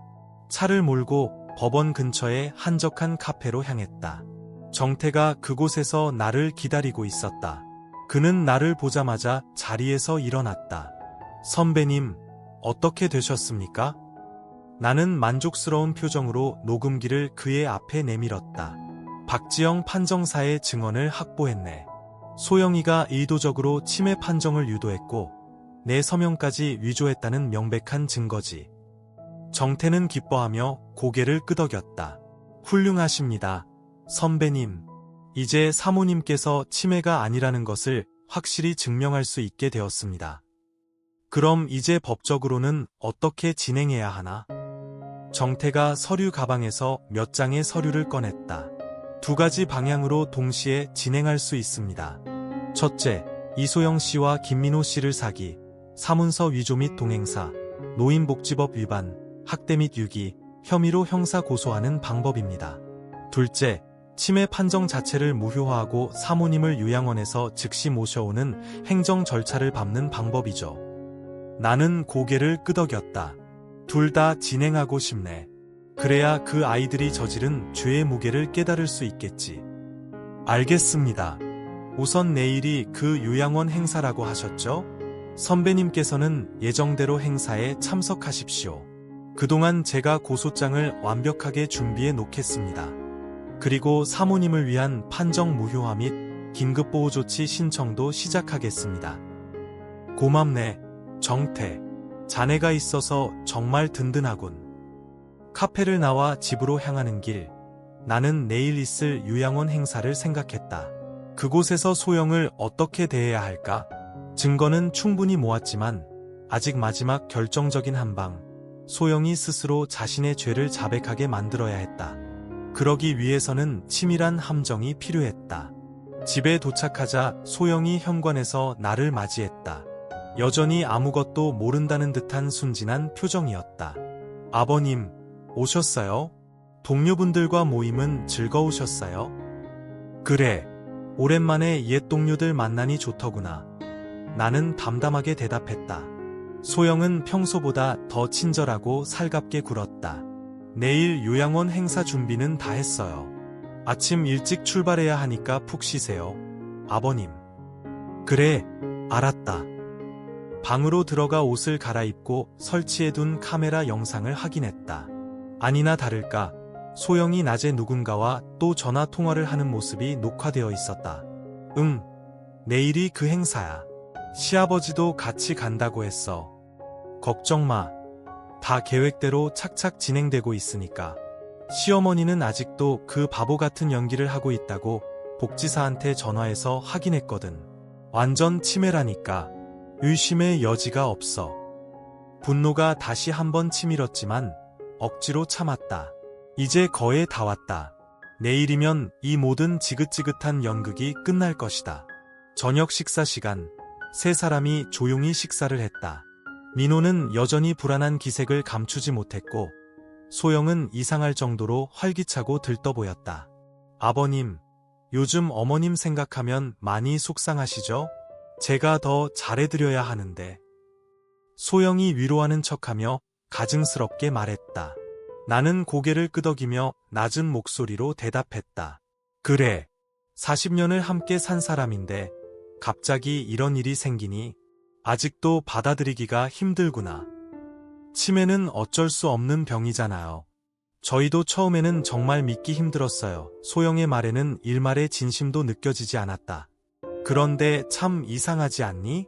내가 여행 간 그 열흘 사이에 그렇게 갑자기 치매 증상이 심해질 수 있다는 게 말이다. 나는 소영의 반응을 날카롭게 살피며 툭 던지듯 말했다. 소영의 얼굴이 순간 굳었다가 이내 억지 웃음을 지으며 대꾸했다. 그게 바로 치매의 무서운 점이죠. 갑자기 기억을 잃고 확 진행될 수도 있다고 하더라고요. 그렇구나. 나는 담담하게 대답했지만 속으로는 차갑게 비웃고 있었다. 그래, 내 거짓말이 과연 얼마나 더 오래 갈 수 있을지 내일이면 모든 것이 밝혀질 것이다. 식사 후 나는 소영을 불렀다. 소영아, 잠깐 나랑 얘기 좀 할까? 그녀는 순간 긴장한 듯 했지만 이내 평소처럼 미소를 지으며 나를 따라 거실로 나왔다. 네, 아버님. 무슨 말씀이시려고요? 거실 소파에 마주 앉아 나는 마치 자상한 시아버지라도 된 듯 부드러운 표정을 지으며 연기를 시작했다. 요즘 너희 부부가 참 고생이 많구나. 명자 요양원에 모시고 나까지 신경 쓰고 돌보느라. 소영의 표정이 눈에 띄게 누그러졌다. 아니에요, 아버님. 저희가 당연히 해야 할 일인걸요. 고맙다. 사실 나도 이제 나이가 들다 보니 이것저것 미리 좀 정리해야겠다는 생각이 드는구나. 소영의 눈이 갑자기 탐욕스럽게 반짝였다. 정리요? 어떤? 재산 정리 말이다. 명자도 이제 저렇게 치매로 누워있고 혹시라도 내가 갑자기 무슨 일이라도 생기면 너희가 더 고생할까 봐서 말이다. 아이고, 아버님. 그런 걱정은 아예 하지도 마세요. 저희가 다 알아서 할게요. 소영의 목소리에는 가식적인 다정함과 숨길 수 없는 기대감이 묻어났다. 그래도 미리 정리해 두는 게 좋을 것 같다. 내일 요양원 다녀와서 공증인 좀 불러볼까 하는데 내 생각은 어떠나? 소영의 눈이 더욱 환하게 빛났다. 마치 오랫동안 기다려온 순간이 온 것처럼. 네, 아버님. 정말 좋은 생각이세요. 제가 아는 공증인 사무실이 있는데 바로 연락해서 준비하도록 할게요. 고맙다, 소영아. 너 정말 착하고 속 깊은 며느리로구나. 소영은 이제 완전히 안심한 듯 이기양양한 미소를 지었다. 아버님도 참 저희가 당연히 해야 할 일인데요. 뭘? 방으로 돌아온 나는 창밖의 어둠을 바라보며 차가운 미소를 지었다. 소영은 보기 좋게 내가 던진 미끼를 덥석 물었다. 내일 요양원 행사 후 그녀를 위한 마지막 함정을 팔 차례였다. 침대에 누워 나는 내일의 모든 계획을 다시 한번 머릿속으로 꼼꼼하게 정리했다. 요양원에서 명자를 만나고 소영의 반응을 지켜보고 그리고 마지막으로 소영에게 모든 진실을 밝히는 그 순간. 기대와 긴장, 분노와 정의감이 뒤섞인 채 나는 깊은 잠은 아니지만 잠깐의 선잠에 빠져들었다. 제7장 심판의 날. 다음날 아침 나는 일찍 일어나 모든 준비를 마쳤다. 오늘은 요양원 가족 초청 행사가 있는 날이었다. 그리고 소영의 추악한 거짓말이 만천하에 드러날 심판의 날이기도 했다. 거실로 나가니 민호와 소영이 이미 출발 준비를 하고 있었다. 아버님, 일찍 일어나셨네요. 아침 드셨어요? 소영이 평소보다 한층 더 상냥하고 살가운 목소리로 물었다. 마치 어제 나눴던 재산 정리 이야기가 그녀에게 큰 확신을 준 듯했다. 간단히 먹었다. 시간이 없으니 어서 출발하자꾸나. 민호는 거의 말이 없었다. 그의 표정에는 여전히 불안과 죄책감이 역력했지만 어딘가 체념한 듯한 기색도 보였다. 소영은 반대로 매우 들떠있는 것처럼 보였다. 마치 무슨 큰 상이라도 받으러 가는 사람처럼 말이다. 아침 식사를 하는 둥 마는 둥 마치고 소영의 차에 탔다. 소영이 운전석에, 민호가 조수석에, 그리고 나는 뒷좌석에 앉았다. 요양원으로 향하는 내내 소영은 끊임없이 요양원이 얼마나 좋은 시설인지, 어머니가 그곳에서 얼마나 편안하게 잘 지내고 계신지, 그리고 자신들이 얼마나 시부모를 극진히 모시는지를 과장되게 떠들어댔다. 정말 좋은 요양원이에요. 아버님. 프로그램도 다양하고 식사도 영양가 있게 잘 나온다고 하더라고요. 어머님도 아주 만족해 하시는 것 같았어요. 나는 담담하게, 그러나 의미심장하게 대답했다. 그래, 돈을 그렇게 많이 냈으니 당연히 좋아야겠지. 소영은 백미러로 힐끗 내 표정을 살피며 아무렇지 않다는 듯 말을 이었다. 그래도 어머님 건강을 위해서는 어쩔 수 없잖아요. 치매라는 게 집에서 모시기에는 너무 힘든 병이니까요. 저희도 정말 최선을 다하고 있는 거예요. 아버님. 정말 끝까지 뻔뻔하게 연기하는구나. 나는 속으로 생각하며 싸늘한 미소를 지었다. 녹음기를 확인하니 제대로 작동 중이었다. 오늘의 모든 대화와 상황이 고스란히 기록될 것이었다. 약 1시간 후 요양원에 도착했다. 오늘은 가족 사랑의 날 행사라 그런지 평소보다 많은 방문객으로 북적였다. 로비에는 환영합니다. 사랑하는 가족 여러분, 이라는 현수막이 걸려 있었고 직원들은 분주하게 손님들을 안내하고 있었다. 김명자 어르신 가족분들이시죠? 2층 대강당에서 행사가 진행됩니다. 저쪽 엘리베이터 이용하시면 됩니다. 안내데스크 직원이 상냥하게 말했다. 대강당에 들어서자 이미 30여 명의 노인들이 가족들과 함께 테이블에 둘러앉아 있었다. 우리는 명자가 앉아있는 창가 쪽 테이블로 향했다. 명자는 창밖을 물끄러미 바라보고 있었는데 나를 보자 눈이 순간 반짝였지만 이내 약속한 대로 다시 멍한 무표정으로 돌아갔다. 어머님, 안녕하세요. 저희 왔어요. 소영이 과장된 밝은 목소리로 명자에게 살갑게 다가갔다. 명자는 혼란스러운 표정을 지으며 더듬거렸다. 누구세요? 여긴 어디죠? 나는 명자 옆에 앉으며 그녀의 손을 가만히 잡았다. 여보, 나야. 괜찮아? 명자는 여전히 혼란스러운 표정으로 나를 바라보다가 고개를 살짝 끄덕이는 듯 마는 듯했다. 그녀의 연기는 완벽했다. 소영은 만족스러운 표정으로 이 모든 모습을 흡족하게 지켜보고 있었다. 행사가 시작되었다. 요양원 원장의 형식적인 환영사, 직원들이 준비한 간단한 공연, 그리고 노인들과 가족들이 함께하는 가벼운 게임 등이 이어졌다. 명자는 행사 내내 치매 환자 역할을 충실히 수행했다. 가끔 엉뚱한 대답을 하거나 갑자기 불안해하며 혼란스러워하는 모습을 보이며 소영과 민호, 그리고 주변 사람들을 완벽하게 속였다. 점심 식사 시간이 되었을 때 나는 명자에게 나지막이 말했다. 여보, 잠시 밖에 나가서 바람 좀 쐬고 오자. 소영이 재빨리 끼어들었다. 아버님, 어머님은 갑자기 환경이 바뀌면 더 혼란스러워 하실 수 있어요. 제가 모시고 나갈게요. 괜찮다. 내가 데리고 나갈 테니. 너희는 여기서 식사하고 있거라. 소영은 불안한 표정을 감추지 못했지만 더 이상 나를 말리지는 못했다.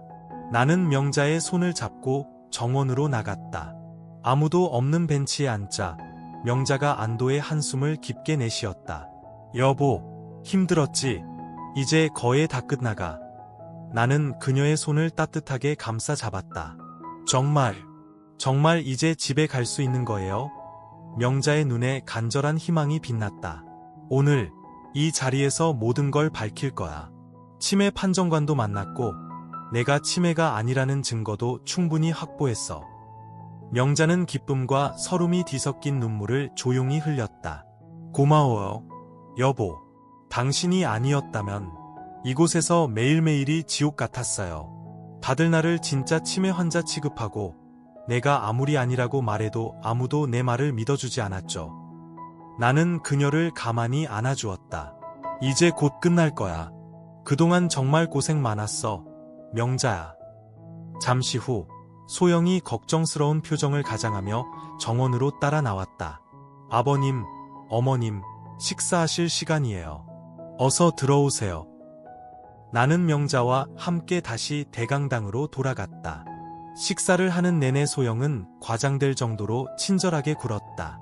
명자에게 음식을 직접 떠먹여 주려 하고 계속해서 다정한 말을 건네며 주변 사람들에게 자신이 얼마나 효성스러운 며느리인지를 과시하는 듯했다. 나는 이 모든 가식적인 작태를 지켜보며 치밀어 오르는 분노를 간신히 억눌렀다. 식사가 끝나고 간단한 레크리에이션 시간이 이어지고 있을 때 요양원 원장이 조용히 나에게 다가왔다. 김재현 보호자님, 잠시 저와 이야기 좀 나누실 수 있을까요? 나는 고개를 끄덕이고 원장을 따라 그의 사무실로 향했다. 원장은 문을 닫고 매우 진지하고 무거운 표정으로 입을 열었다. 어제 건강보험공단의 박지영 판정사에게서 연락을 받았습니다. 김명자 어르신의 치매 판정에 심각한 문제가 있었다는 사실을 전해 들었습니다. 나는 담담하게 대답했다. 맞습니다.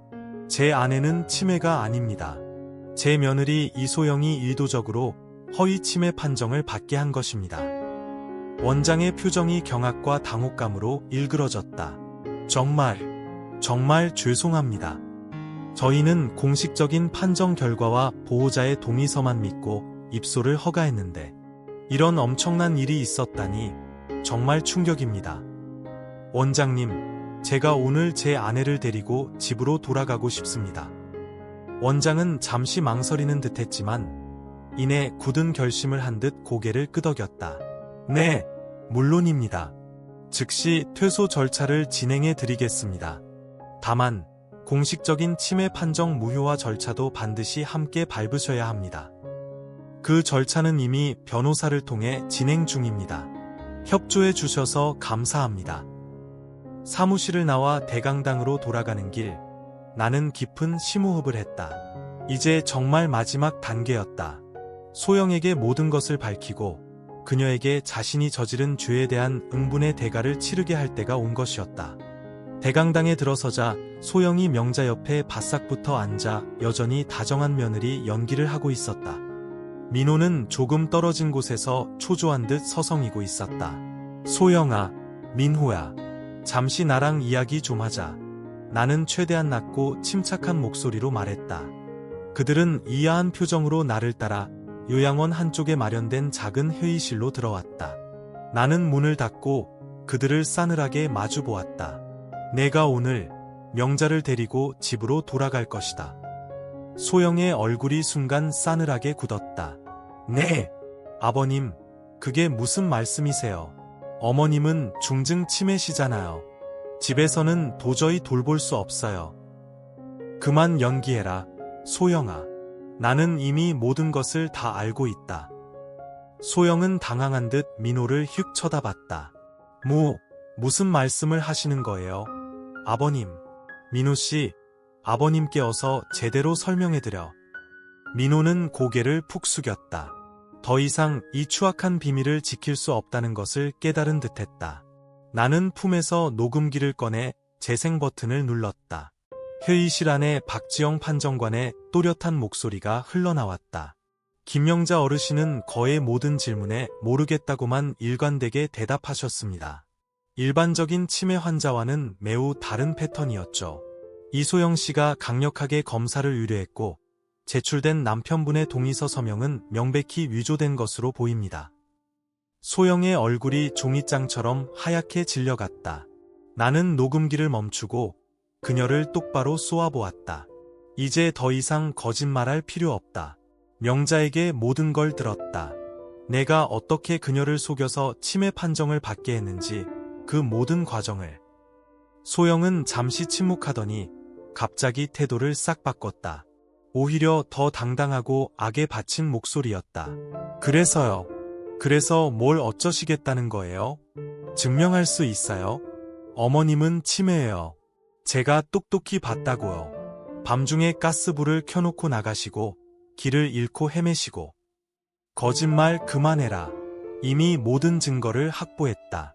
박지영 판정관의 증언, 이조된 서명, 그리고 내가 내 친구와 통화하며 모든 것을 자백한 녹음까지. 전화 통화요? 소영의 목소리가 파르르 떨렸다. 나는 다시 녹음기를 재생했다. 이번에는 소영 자신의 목소리가 회의실을 가득 채웠다. 시어머니, 드디어 제대로 치워버렸어. 그 치매 판정관이라는 사람이 왔을 때 모든 질문에 모른다고만 대답하라고 시켰더니 아주 완벽하게 연기해서 수가 넘어갔다니까. 이제 이 집은 완전히 우리 거야. 소영의 얼굴이 하얗게 질리다 못해 파랗게 변해갔다.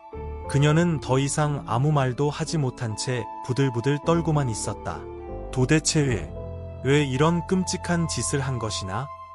소영은 잠시 침묵하더니 갑자기 광기 어린 웃음을 터뜨렸다. 그것은 차갑고 비웃는 듯한 소름 끼치는 웃음이었다. 왜냐고요? 당연하잖아요. 그 집이, 그 강남 아파트가 필요했으니까. 시어머니가 버티고 있는 한 저희는 평생 그 집에서 눈치 보며 독립도 못하고 살아야 했어요. 시어머니는 항상 저를 감시하고 제 살림살이에 일일이 간섭하고 더 이상은 참을 수가 없었다고요. 민호가 충격받은 표정으로 소영을 바라봤다. 소영아, 내가 어떻게 그런 끔찍한 생각을. 민호 씨, 당신은 정말 순진에 빠졌어. 소영이 민호를 향해 비웃음을 날렸다. 우리가 결혼한 지 10년이 넘었는데 아직도 부모님 집에 얹혀 살고 있잖아. 시어머니는 절대 우리를 순순히 독립시켜주지 않을 사람이었어. 그 집은 당연히 우리 것이 되어야 했어. 나는 깊은 한숨을 내쉬었다. 고작 그런 하찮은 이유로 내가 무고한 사람을 정신병자 취급하며 요양원에 가두었다는 말이나. 너무 잔인하다고 생각하지 않니? 잔인하다고요? 10년 넘게 시어머니 눈치 보며 숨막히게 사는 게 얼마나 잔인한 일인 줄 아버님은 아세요? 소영의 목소리가 히스테릭하게 높아졌다. 당신들 같은 구세대는 절대 이해 못할 거예요. 저는 제 인생을 살고 싶었다고요. 내 집에서, 내 방식대로. 내 인생을 살고 싶었다면 그냥 이사를 가면 되지 않았을까? 왜 이런 극단적이고 추악한 방법을 택한 것이나. 이사요? 그럼 이 집은요? 이 비싼 강남 아파트는 누가 가져가는데요? 시어머니가 돌아가실 때까지 하염없이 기다리란 말이에요? 소영의 탐욕스러운 말에 민호마저 충격받은 표정으로 뒷걸음질 쳤다. 나는 녹음기 버튼을 다시 한번 눌러 이 모든 소영의 자백이 확실하게 녹음되고 있음을 확인했다. 소영아, 내가 저지른 일은 명백한 범죄다. 사기, 노인복지법 위반, 사문서 위조 및 동행사. 최소 몇 년은 감옥에 가게 될 수도 있는 중죄야. 소영의 표정이 순간 굳어졌지만 이내 다시 악에 받친 얼굴로 소리쳤다. 그래서 어쩌시겠다는 거예요? 고소라도 하시게요? 해보세요. 증거 없잖아요. 어머님은 치매라고요. 누가 치매 환자의 말을 믿겠어요? 나는 더 이상 분노하지 않고 지극히 담담하게 말했다. 이미 모든 증거는 확보했다. 정태 변호사가 지금쯤 고소장을 최종 검토하고 있을 것이다. 오늘 명자는 나와 함께 집으로 돌아갈 것이다. 그리고 너는 내가 저지른 이 모든 일에 대한 법적인 책임을 반드시 지게 될 것이다. 소영의 얼굴에서 모든 혈색이 완전히 사라졌다. 법적 처벌이라는 말이 현실이 될 수 있다는 것을 그제야 깨달은 것 같았다. 나는 천천히 말을 이어갔다. 명자를 데리고 집으로 돌아갈 것이다. 그리고 너희들은 당장 짐을 싸서 이 집에서 나가도록 해라. 뭐라고요? 저희를 내쫓으시겠다고요? 이 집은 나와 명자의 집이다. 너희가 지금까지 살았던 것은 우리가 허락했기 때문이지. 이제 그 허락을 취소하겠다. 이럴 순 없어요. 그럼 저희는 어디로 가라고요? 소영이 바닥에 주저앉아 발악했다. 그때까지 침묵하던 민호가 마침내 입을 열었다. 소영아, 그만해. 진정해. 우리 힘으로 작은 아파트라도 얻을 수 있어. 내 월급으로 어떻게든. 소영이 도끼 어린 눈으로 민호를 노려봤다. 당신 월급으로? 강남에서? 꿈도 야무지시네. 나는 그들의 추한 다툼을 차갑게 지켜보다가 명자의 손을 잡았다. 우리는 이만 가겠다. 너희는 일주일 안에 모든 짐을 빼서 나가도록. 그리고 소영아, 고소장은 아마 내일 중으로 경찰서에 접수될 것이다. 각오 단단히 하는 게 좋을 게다. 그 순간 소영이 갑자기 태도를 180도 바꿨다. 그녀의 표정에서 도끼가 사라지고 눈에는 눈물이 그렁그렁 맺혔다. 목소리도 한없이 부드럽고 애처롭게 변했다. 아버님, 어머님, 제가 정말 잘못했어요. 정말 죽을 죄를 지었어요. 제발 용서해 주세요. 제가 잠시 제정신이 아니었어요. 다시는 이런 일 절대 없을 거예요. 한 번만 기회를 주세요. 명자가 단호하게 고개를 저었다. 소영아, 이미 너무 늦었다. 내가 저 어두컴컴한 요양원에서 홀로 지낸 그 고통과 외로움을 내가 알기나 하니? 매일 밤 집에 가고 싶어서 얼마나 울었는지 몰라. 하지만 아무도 내 말을 믿어주지 않았지. 그런 끔찍한 고통을 내가 어떻게 보상할 수 있겠니? 소영은 절망적인 표정으로 민호에게 매달리며 도움을 청했다. 민호 씨, 여보, 당신이라도 뭐라고 말 좀 해봐요. 네. 민호는 고개를 깊이 숙였다. 그의 어깨가 가늘게 떨리고 있었다. 소영아, 이번 일은 나도 더 이상 당신을 도울 수가 없어. 당신은 내 어머니를 속였어. 그리고 나까지 속였고, 이건 도저히 용서받기 어려운 일이야. 소영의 얼굴이 순식간에 분노와 배신감으로 일그러졌다. 그래, 그럼 당신도 똑같이 책임져야 해. 당신은 모든 걸 알면서도 묵인했잖아. 나랑 같이 공범이나 마찬가지라고. 내가 알았다고? 난 정말 어머니가 치매라고 생각했어. 당신이 그렇게 매일같이 말했으니까. 거짓말 마. 당신도 분명히 의심했으면서 모른 척 내 말만 믿었잖아. 당신 책임도 분명히 있다고. 나는 그들의 추악한 다툼을 지켜보며 깊은 한숨을 내쉬었다. 그만들 해라. 민호야, 너도 분명 책임이 있다. 아들로서 제대로 확인하지 않았으니까. 하지만 지금은 그런 잘잘못을 따질 때가 아니다. 명자, 우리 이제 그만 집에 가자. 명자는 말없이 고개를 끄덕였다. 우리는 회의실을 나와 요양원 원장실로 향했다. 원장은 이미 퇴소 관련 서류를 모두 준비해두고 기다리고 있었다. 정말 면목이 없습니다. 저희 요양원에서 이런 불미스러운 일이 발생하다니 다시 한번 사과드립니다. 괜찮습니다. 원장님 잘못은 아니니까요. 간단한 퇴소 절차를 마치고 명자의 단출한 짐을 챙겼다. 소영과 민호는 멀찍이 떨어진 곳에서 우리를 망연자실하게 바라보고 있었다.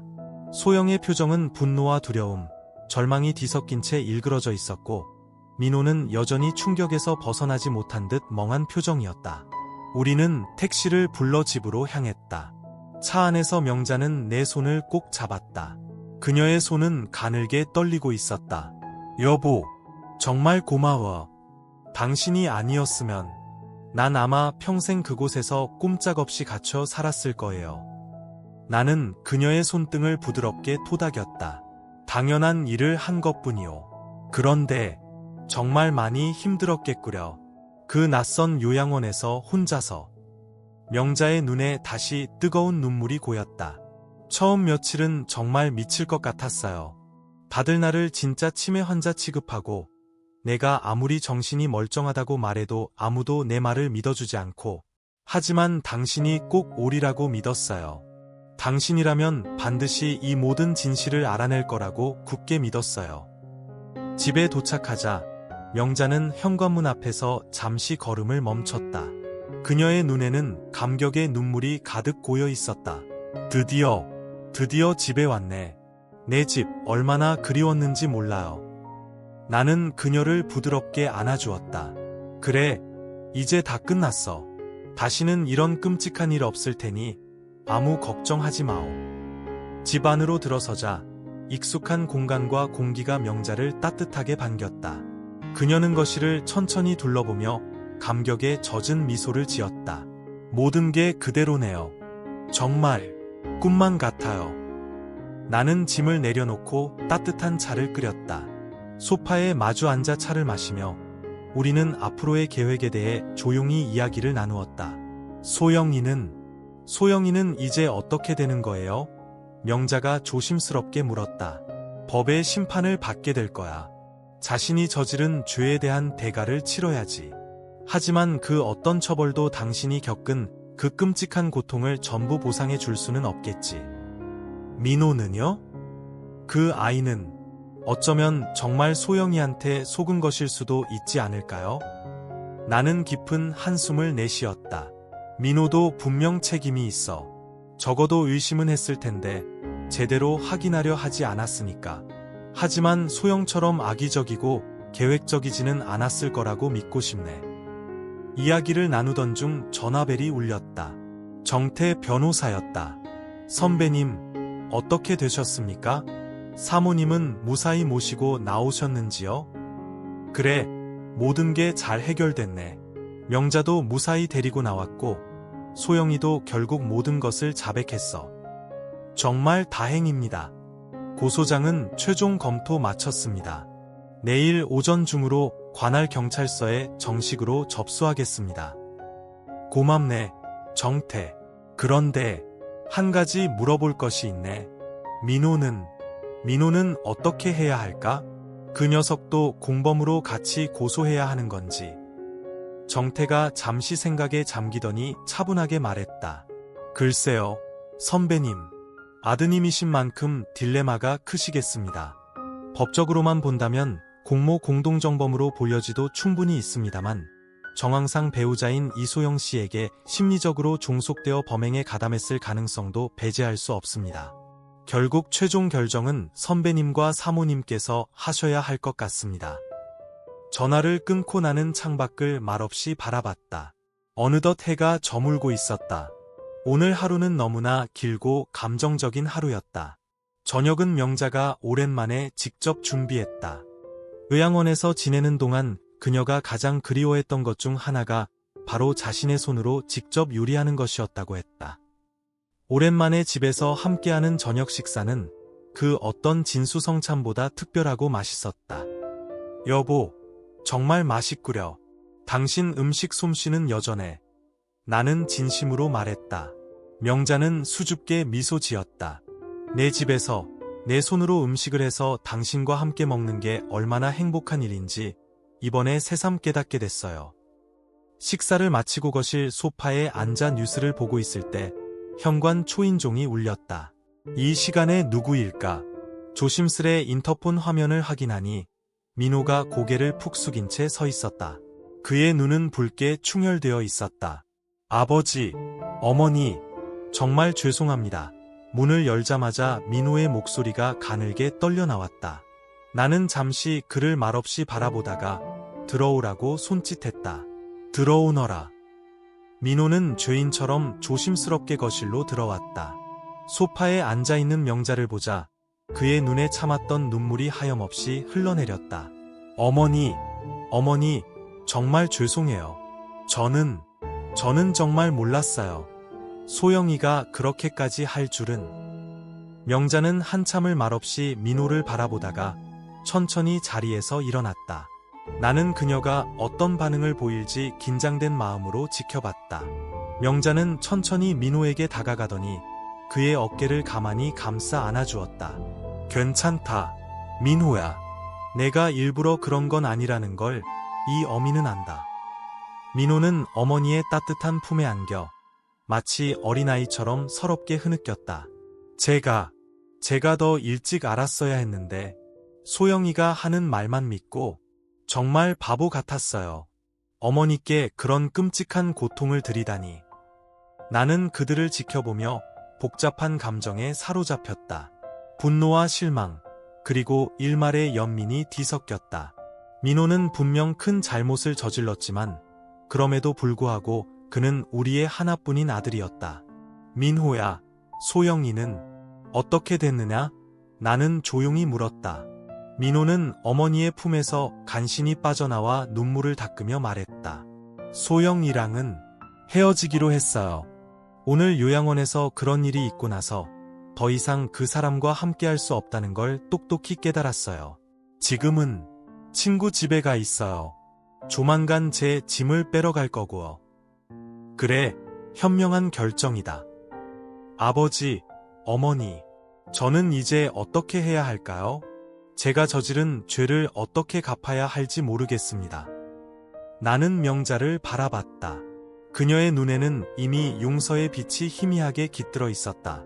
아들에 대한 어머니의 사랑은 그 어떤 잘못보다 강했던 것이다. 일단은 너의 삶부터 다시 제대로 정리하거라. 소영이와의 이혼 절차도 깨끗하게 마무리하고, 그리고 내 어머니를 위해서 내가 진심으로 할 수 있는 일이 무엇인지 한번 깊이 고민해보렴. 민호는 굳게 고개를 끄덕였다. 네, 아버지. 제가 어떻게든 두 분께 보상하고 두 분의 신뢰를 다시 얻을 수 있을 때까지 평생 노력하겠습니다. 그날 밤, 명자와 함께 오랜만에 우리 부부의 침대에 누워 나는 지난 며칠간의 폭풍 같았던 일들을 가만히 돌아봤다. 소영의 비열하고 추악한 계략, 명자가 겪었을 말로 다 할 수 없는 고통, 그리고 우리 가족 모두가 경험한 이 끔찍한 시련. 하지만 이제 정의는 실현되고 있었고 진실은 밝혀졌다. 소영은 자신의 행동에 대한 법적인 대가를 치르게 될 것이고 명자는 마침내 편안한 집으로 돌아왔다. 여보, 잠이 안 와요? 명자가 내 가슴에 기대며 조용히 물었다. 이런저런 생각이 많아서 그런가 보오. 하지만 이제 다 잘 될 거요. 모든 것이 제자리를 찾아갈 테니. 명자는 내 손을 꼭 잡았다. 그래요. 이제 다 잘 될 거예요. 우리는 항상 그래왔잖아요. 그렇죠? 나는 명자를 가만히 품에 안았다. 창밖은 짙은 어둠에 잠겨 있었지만 내 마음속에는 희미한 새벽빛이 비쳐드는 듯했다. 정의가 실현되는 과정은 고통스럽고 지난했지만 결국 진실은 승리했다. 그리고 우리 부부는 이 혹독한 시련을 통해 더욱 단단해진 사랑으로 남은 인생을 함께 걸어갈 것이다. 제8장 새로운 시작, 그리고 치유. 그로부터 6개월이 흘렀다. 초여름의 따사로운 햇살이 창문을 통해 거실을 가득 채우고 있었다. 나는 소파에 앉아 신문을 읽고 있었고 명자는 부엌에서 점심 준비에 한창이었다. 모든 것이 제자리를 찾은 듯 평화롭고 안온한 일상이었다. 여보, 민호가 오늘 몇 시에 온다고 했죠? 명자가 부엌에서 물었다. 1시쯤 온다고 했네. 새 직장 첫 월급 받았다고 아주 신이 났더라. 나는 신문에서 눈을 떼지 않고 대답했다. 명자의 얼굴에 잔잔한 미소가 번졌다. 우리 아들이 이제 정말 어른이 다 됐나 봐요. 그 많고 많았던 일들이 있은 후 민호는 몰라보게 큰 변화를 겪었다. 소영과의 이혼 절차를 힘들게 마무리하며 동시에 새 직장을 구했다. 10년 넘게 다니던 대기업을 그만두고 자신의 적성을 살릴 수 있는 작은 스타트업 회사에 새로운 도전을 시작한 것이었다. 작은 원룸을 얻어 완전히 독립했고 주말마다 꼬박꼬박 우리 집에 와서 식사를 함께하며 시간을 보냈다. 띵동, 초인종 소리가 들렸다. 명자가 앞치마를 벗으며 현관으로 향했다. 왔나 보네. 생각보다 일찍 왔네. 그러나 문을 열자 민호가 아닌 정태 변호사가 서 있었다. 그의 손에는 익숙한 서류 가방이 들려 있었다. 아니, 정 변호사, 어서 오게. 나는 신문을 접고 자리에서 일어났다. 안녕하십니까, 선배님, 사모님. 잠시 들러도 괜찮을까 해서요. 정태가 공손하게 인사했다. 당연하지. 어서 들어오게. 나는 그를 거실로 안내했다. 명자가 차를 준비하는 동안 정태는 서류 가방에서 몇 장의 서류를 꺼냈다. 오늘 두 분께 좋은 소식을 전해드리러 왔습니다. 이소영 씨와 김민호 군의 재판 결과가 최종 확정되었습니다. 나와 명자는 순간 긴장된 표정으로 정태를 바라봤다. 몇 달 동안 지루하게 이어져 왔던 재판이었다. 이소영 씨는 징역 2년형이 확정되었습니다. 정태가 차분하지만 단호한 목소리로 말했다. 법원이 사기 행각의 주도적인 역할과 계획성, 그리고 사문서 위조 및 동행사 혐의를 특히 죄질이 나쁘다고 판단했습니다. 어제부로 구치소에서 교도소로 이송된 것으로 확인했습니다. 나는 깊은 한숨을 내쉬었다. 정의가 실현된 것에 대한 안도감을 느꼈지만 한편으로는 한때 가족이었던 이의 몰락에 대한 씁쓸함을 완전히 지울 수는 없었다. 우리 민호는 어떻게 됐나요? 명자가 걱정스러운 목소리로 물었다. 김민호 군은 징역 1년에 집행유예 2년을 선고받았습니다. 법원이 그가 이소영 씨에게 심리적으로 상당 부분 지배당했고 범행을 주도하지 않았다는 점, 그리고 범행 후 깊이 반성하며 피해 복구를 위해 적극적으로 노력한 점 등을 참작했습니다. 그리고 두 분께서 제출하신 선처 탄원서도 판결에 큰 영향을 미쳤습니다. 명자의 눈에 안도의 눈물이 살짝 맺혔다. 그래도 감옥은 안 가게 됐으니 정말 다행이에요. 사회봉사 200시간과 재범방지 교육 40시간 이수 명령도 함께 부과되었습니다. 그리고 2년 동안 보호관찰을 받게 됩니다. 명자가 차를 내오며 말했다. 그 정도면 됐어요. 우리 민호는 이번 일을 통해 정말 많은 것을 배우고 깨달았을 거예요. 앞으로는 올바르고 정직한 선택을 하며 살아갈 수 있을 거라고 믿어요. 나는 명자의 너그러움과 깊은 모성애에 다시 한번 감탄했다. 그토록 큰 고통을 겪었음에도 여전히 아들을 향한 사랑과 믿음을 거두지 않는 어머니의 마음이었다. 그리고 민사소송으로 청구하셨던 손해배상 합의금도 모두 지급되었습니다. 정태가 다른 서류를 내밀며 말했다. 위자료 명목으로 5천만 원이 김명자 사모님 계좌로 어제 입금된 것을 확인했습니다. 이소영 씨의 부모님이 대신 지불한 것으로 보입니다. 그 돈은 어떻게 할 계획이요? 나는 명자에게 물었다. 명자는 잠시 생각에 잠기더니 이내 맑은 미소를 지으며 말했다. 요양원에 있을 때 만났던 어르신들이 생각나요. 가족들에게 버려지거나 정말로 아무도 돌봐줄 사람이 없어서 예롭게 지내시는 진짜 치매를 앓고 계신 분들이요. 그분들을 위해서 쓰고 싶어요. 작게나마 도움이 될 수 있다면요. 정태는 진심으로 감동한 표정이었다. 정말 훌륭하신 생각이십니다. 사모님. 차를 마시며 이런저런 이야기를 나누던 중 다시 초인종 소리가 울렸다. 이번에는 정말 민호였다. 그는 양손에 제법 큰 선물 상자를 들고 있었다. 어머니, 아버지, 안녕하세요. 민호가 조금은 멋쩍지만 밝은 미소로 인사했다. 정태 삼촌도 와 계셨네요. 그래, 민호야, 어서 오너라. 마침 정 변호사가 내 재판 결과를 알려주러 왔단다. 민호는 선물을 식탁 위에 내려놓고 소파에 앉았다. 그의 표정에는 여전히 무거움과 죄책감이 남아 있었지만 이전과는 다른 단단함과 성숙함이 느껴졌다. 소영이 교도소에 갔다는 소식 들었습니다. 그래, 징역 2년을 선고받았다고 하더구나. 나는 담담하게 말했다. 민호의 눈에 순간 슬픔과 해안의 빛이 스쳐 지나갔다. 제가 정말 어리석었습니다. 소영이의 그릇된 욕심에 넘어가서 어머니께 그런 씻을 수 없는 죄를 저지르다니. 다시 한번 정말 죄송합니다. 명자가 민호의 손을 따뜻하게 잡아주었다. 이제 다 지난 일이다. 아들아, 내가 앞으로 어떻게 살아가느냐가 더 중요해. 집행유예 기간 동안 사회봉사도 열심히 하고 다시는 그릇된 길로 빠지지 않도록 항상 스스로를 경계하며 살아가거라. 민호는 굳게 고개를 끄덕였다. 네, 어머니. 제가 평생 두 분께 속죄하는 마음으로 살아가겠습니다. 그리고 정말 감사합니다. 저 같은 불효자식을 끝까지 용서해 주시고 믿어주셔서요. 우리는 가족이잖니. 명자의 목소리에는 변함없는 따뜻함과 사랑이 묻어났다. 민호는 들고 온 선물 상자를 우리 앞으로 내밀었다. 이건 제 첫 월급으로 사온 거예요. 변변치 않지만 두 분께 꼭 드리고 싶었어요. 명자와 나는 조심스럽게 선물을 열어보았다. 하나는 명자를 위한 은은한 빛깔의 고급 실크 스카프였고 다른 하나는 나를 위한 질 좋은 가죽 지갑이었다. 소박하지만 그의 진심과 정성이 고스란히 느껴지는 선물이었다. 고맙다, 민호야. 아주 마음에 드는구나. 나는 진심으로 말했다. 점심 식사를 함께하며 우리는 오랜만에 정말 많은 이야기를 나누었다.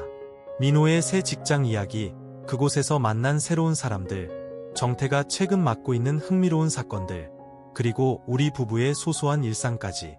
웃음소리가 오랜만에 집안을 가득 채웠다. 식사 후 민호가 조심스럽게 말을 꺼냈다. 아버지, 어머니, 그리고 정태 삼촌. 제가 한 가지 제안 드리고 싶은 것이 있습니다. 무슨 일이냐? 나는 궁금한 표정으로 물었다. 제가 요즘 사회봉사 때문에 노인복지 관련 기관에서 봉사활동을 시작했거든요. 처음에는 의무감 때문에 어쩔 수 없이 시작했는데 막상 해보니까 생각보다 큰 보람과 의미를 느끼고 있어요. 특히 어머니께서 겪으셨던 일들을 생각하니 아마 우리 사회에 비슷한 억울한 경험을 하신 어르신들이 생각보다 많을 것 같다는 생각이 들었어요. 자식들에게 부당하게 재산을 빼앗기거나 혹은 저처럼 어리석은 배우자 때문에 강제로 요양원에 보내지거나 학대당하는 노인분들이요. 명자가 관심 어린 눈빛으로 물었다. 그래서 내가 어떻게 하고 싶은데? 혹시 저희가 작은 법률 지원 단체 같은 것을 만들어 보면 어떨까요? 아버지의 오랜 법조계 경력과 지식, 그리고 정태 삼촌의 현직 변호사로서의 도움을 받아서요. 그렇게 억울하게 고통받는 어르신들을 전문적으로 돕는 비영리 단체를요. 나는 순간 놀랐지만 이내 가슴 벅찬 기쁨을 느꼈다. 민호가 이런 깊은 생각을 하다니. 그 혹독한 시련을 통해 정말 많이 성장한 것 같았다. 정말 좋은 생각이구나. 아들아, 정 변호사, 자네 생각은 어떤가? 정태는 진심으로 감탄한 듯 고개를 끄덕였다. 아주 훌륭한 아이디어입니다. 선배님, 민호 군의 제안에 적극적으로 동참하고 싶습니다. 제가 법적인 부분은 얼마든지 도울 수 있겠습니다. 명자의 눈이 희망으로 반짝였다. 그리고 아까 정 변호사님이 말씀하신 그 합의금으로 받은 돈 있잖아요. 그 돈을 그 단체의 초기 운영 기금으로 사용하면 어떨까요? 제가 겪었던 그 아픔이 다른 고통받는 분들에게 조금이라도 도움이 될 수 있다면 정말 의미 있을 것 같아요. 나는 깊은 감동을 받았다.